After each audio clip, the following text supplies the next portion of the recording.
के किसी पुरसकून लम्हे में जब चांदनी खामोशी से धरती पर उतरती है, कुछ इशार दिल के दरवाजे पर दस्तक देते हैं और उन इशार में जो दर्द छुपा होता है वह किसी आम इंसान का नहीं बल्कि जिगर का होता है।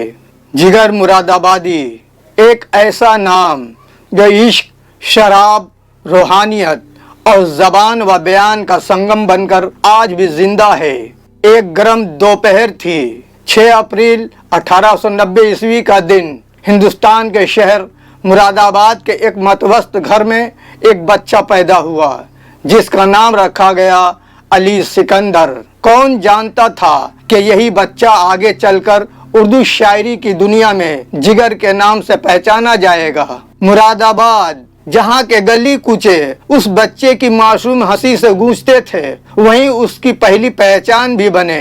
जिगर मुरादाबादी का असल नाम अली सिकंदर था। वह 6 अप्रैल 1890 ईस्वी को मुरादाबाद में पैदा हुए और उसी शहर को अपनी निस्बत में शामिल कर लिया। जिगर मुरादाबादी उनकी तालीम ज्यादा नहीं हो सकी। इब्तदाई तालीम घर पर ही हासिल की, मगर हालात और किस्मत ने उन्हें तालीम के बजाय जिंदगी के तजुर्बात से आरास्ता किया। यही तजुर्बे बाद में उनके इशार में झलकते नजर आए।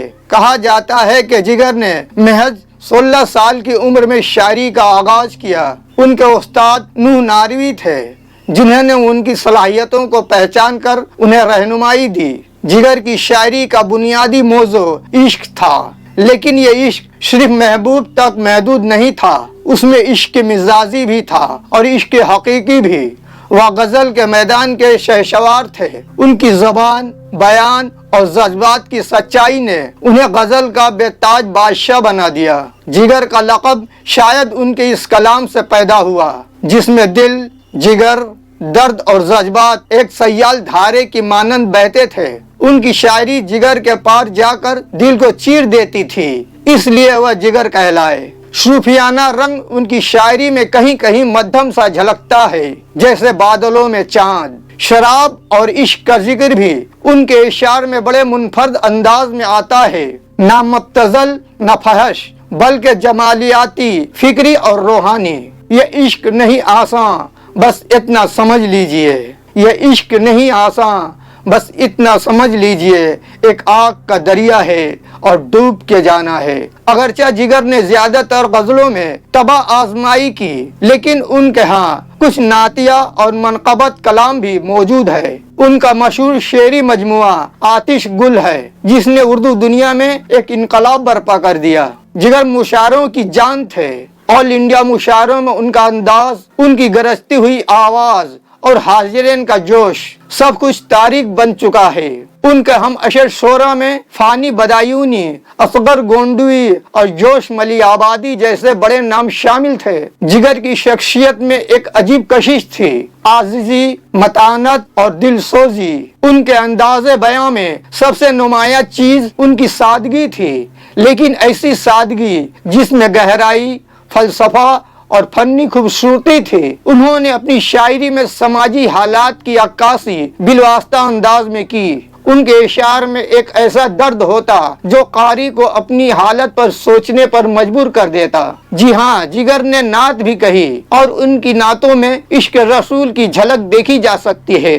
उनकी खिदमत के सिले में उन्हें कई एजाजात दिए गए, जिनमें सबसे नुमाया पद्म भूषण है जो हिंदुस्तानी हुकूमत की जानिब से मिला। जिगर की वफात के बाद भी उनकी शायरी जिंदा है। उनकी खिदमत को न सिर्फ अदबी हलकों में सराहा गया, बल्कि आवाम के दिलों में भी वह आज तक बसते हैं। उनके कलाम में दर्द और जज्बात ऐसे बहते हैं जैसे किसी खामोश नदी में तूफान। जिगर मुरादाबादी के बेटे सगीर जिगर भी शायरी से वाबिस्ता रहे। जिगर की जिंदगी में कई अहम वाक़यात पेश आए। शराब से दोस्ती, फिर उससे तौबा, इश्क की नाकामियां और फिर रूहानियत की तरफ रुझान। उनकी जिंदगी बजाते खुद एक मुकम्मल दास्तान थी।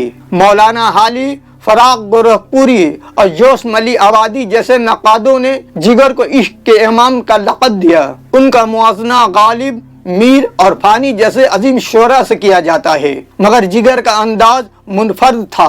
آج کے دور میں ان کی شاعری نوجوانوں میں بھی اتنی ہی مقبول ہے جتنی اپنے وقت میں تھی۔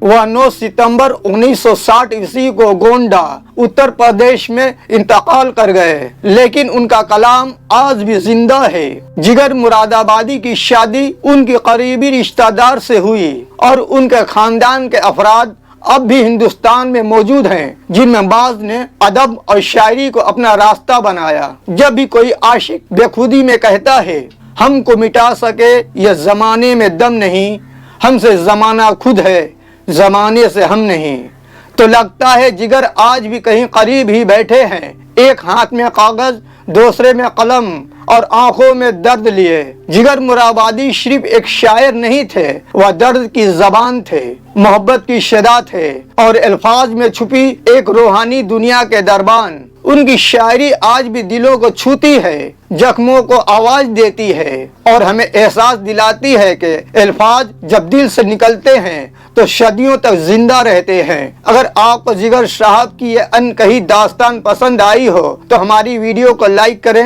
کومنٹس میں اپنی رائے ضرور دیں اور مزید ایسی ہی علمی و ادبی ویڈیوز کے لیے ہمارے چینل آپ کی سوچ کو سبسکرائب کرنا نہ بھولیں۔ جگر کے الفاظ میں دل کی بات لبوں پر لا کے ہم نے درد سنایا ہے، تم کو کیا ہم جیسے دیوانوں کا کیا سمجھایا ہے۔